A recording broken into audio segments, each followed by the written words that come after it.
Guys, di ba si Hans Boy is nag-no screen time na kami. Binawasan namin yung screen time niya. So, mostly nanonood na lang siya ng TV, hindi na siya umawak ng cellphone or iPad kasi pinagbawalan na siya.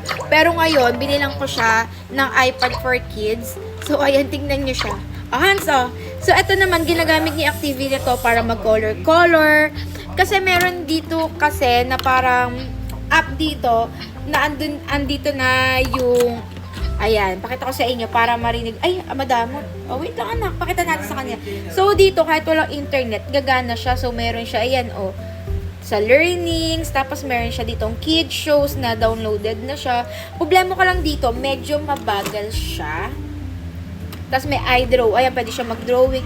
So, dito talaga, makokontrol talaga natin yung mga application na gagamitin ng mga anak natin. Hindi katulad diba sa mga tablet, kaya nilang makapag-YouTube. So, eto, nakalock to, na ito lang yung pwede niyang buksan.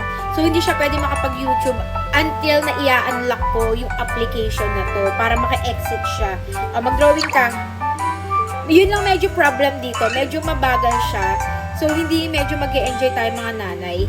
Kasi, syempre, mura lang siya. Like, 2,000 pesos lang. Ayan o, tama nakakapagsulat-sulat kang ganyan. So, malilibang yung anak natin. Anak ka. Ang problema ko nga lang dito, hindi ko siya ma-exit.